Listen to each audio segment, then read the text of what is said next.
Leadership is not a matter of being on the top, it comes with the courage of doing something for your society. लोगों की एक जिद होती है कि मुझे अपने समाज के लिए कुछ करना है। मन समर्पित, तन समर्पित और ये जीवन समर्पित, सोचता हूँ देश की धरती तुझे कुछ और भी दूं। रामावतार त्यागी जी की लाइन है, आज भी ऐसी एनर्जी पैदा करती है लोगों के अंदर, और कोई उस एनर्जी को यूज करके समाज में एक अच्छा लीडर बन जाता है सेवा भाव से। कोरोना काल के इस संकट में बहुत लोगों ने बहुत प्लानिंग की, छोटे लेवल से बड़े लेवल तक बहुत प्लानिंग चल रही है, बहुत लोगों ने काम भी किया और काम कर भी रहे हैं, लेकिन एक नाम हमारे सामने ऐसा आता है कि जो आज हमारा हीरो बन गया है।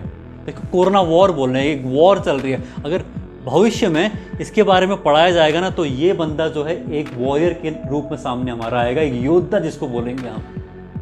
जी हाँ, सोनू सूद जी की बात कर रहा हूँ मैं, जिन्होंने ऐसा काम समाज में किया कि एक अच्छा एग्जाम्पल सेट कर लिया, और बहुत कुछ सीख सकते हैं। मैं आपको बताऊंगा कि कौन सी लीडरशिप क्वालिटीज आप सोनू सूद जी से यहाँ पे सीख सकते हैं, जो उन्होंने काम यहाँ पे किया हुआ है।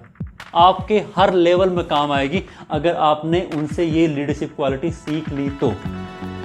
पहली बात, लीड विदाउट टाइटल। बिना टाइटल के, बंदे के पास कोई भी समाज सेवा का कोई टाइटल नहीं है, कोई बंदा नेता नहीं है, कोई पॉलिटिकल पार्टी से नहीं है, लेकिन ऐसा काम कर गया विदाउट टाइटल। इसमें एक बुक भी लिखी गई है दोस्तों, रॉबिन शर्मा जी ने, the leader who had no title.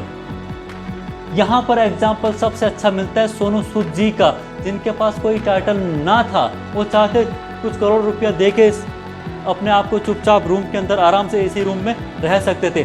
बंदे ने अपना होटल तक दे दिया कि हाँ भाई, पूरे मेडिकल वाले जो भी हैं मेरे होटल में रहो। बंदा खुद सामने आ गया कि यस, टाइटल कुछ है मेरे पास नहीं है, लेकिन मैं तो समाज की सेवा करूंगा। एक जिद, वो जो एनर्जी उनके अंदर से निकलती है। So leader who had no title का बेस्ट एग्जांपल देखा जाएगा सोनू सूद जी ने यहाँ पे सेट किया हुआ है। तो उनसे आप ये चीजें सीख सकते हैं कि आपको कोई टाइटल नहीं चाहिए समाज में सर्विस करने के लिए। एक अंदर से करेज चाहिए, एक पैशन चाहिए कि हाँ भाई, मुझे तो काम करना है तो करना है। Do not wait for support. कोई सपोर्ट नहीं था, कोई रिसोर्सेज नहीं थे। लोग बोल रहे थे कि यार नहीं हो पाएगा, सब लोग अपने अपने घरों में बैठे हुए थे, लेकिन कुछ लोग सड़कों पे भी थे। रिसोर्सेज कुछ नहीं थे। इन्होंने कंपाइल किया कि कहाँ से ट्रांसपोर्ट लाया जा सकता है, कहाँ से खाना लाया जा सकता है, और सबको इकट्ठा करके लोगों को भेज दिया। कोई सपोर्ट नहीं था। Support will follow you. आप स्टार्ट तो करो, आप घर से निकलो तो सही। जब लोग डरे हुए थे, सोनू सूद जी घर से निकले हुए थे बिना सपोर्ट के। सपोर्ट मिला बाद में, फिर लोग कॉल करने लगे कि हम आपको सपोर्ट करेंगे। Be there when they need you, not only when you need them. देखिए, लाइफ में बहुत ही क्वालिफाइड टैलेंटेड लोग लीडरशिप में फेल हो जाते हैं, एक अच्छे लीडर नहीं बन पाते हैं, क्योंकि वो इस बात को नहीं जानते हैं कि लोगों के सामने ज़्यादातर तब जाना चाहिए जब लोगों को आपकी आवश्यकता होती है, न कि तब जब आपको उनकी। यहाँ पर एक सीखने वाली बात है, सोनू सूद जी सामने कब आए लोगों को? जब लोगों को किसी की आवश्यकता थी कि कोई हमारे सामने आए, कोई हमारी मदद कर दे। लोग सड़कों पे बैठे थके हारे भूख से रो रहे थे कि अपने अपने घर हम पहुँच जाएं। यहाँ पर बंदा सामने आया और लोगों ने उनको अपना लीडर बना लिया, अपने दिल में बसा लिया। तो ये सीखने वाली बात होती है कि लोगों के सामने तब जाओ ज़्यादा जब उनको आपकी ज़रूरत होती है, और जब आपको उनकी ज़रूरत होगी आपके सामने जाने की ज़रूरत नहीं पड़ेगी, और लोग आपके सामने आपके साथ हमेशा रहेंगे। Be a good communicator with the team. अपनी एनर्जी को ट्रांसफ़र करने के लिए, जो एनर्जी आप में सेवा भाव, वही अपने टीम से करवाने के लिए आपको एक अच्छा कम्युनिकेटर होना होता है, जो सोनू सूद जी ने किया। उनके साथ उनकी पूरी टीम, उनके मैनेजर जो भी थे, सारे लोग काम कर रहे थे। इवन उनके फैमिली मेम्बर भी इसमें इन्वॉल्व थे, क्योंकि उन्होंने अपनी एनर्जी को जो सर्विस के लिए थी उसको पूरे टीम में कम्युनिकेट किया था। और लोग, आपने देखा भी होगा, रात भर आपके ट्विटर के ट्वीट आंसर्स हो रहे हैं, आपके व्हाट्सएप पर्सनली मैसेज आंसर हो रहे हैं। अकेले वो नहीं कर रहे थे, लेकिन वो जो उनकी टीम थी उनके साथ रात दिन लगी हुई थी। तो ये यहाँ पर आपको सीखना होगा, जब आप किसी चीज़ को आगे लेके जाते हैं तो अपने टीम को साथ लेके चलो, और उसी एनर्जी के साथ तो आपको बड़ी सफलता मिलती है।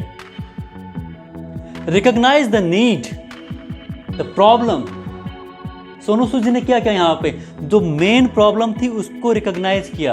अगर सोनू सूद जी भीड़ में जाते और बोलते कि हाथ कैसे धोना है कोरोना काल में, तो लोग क्या बोलते? हमको पता है भाई। अगर वो बोलते कि मास्क को ऐसे पहनो, तो लोग क्या बोलते? हमें पता है भाई।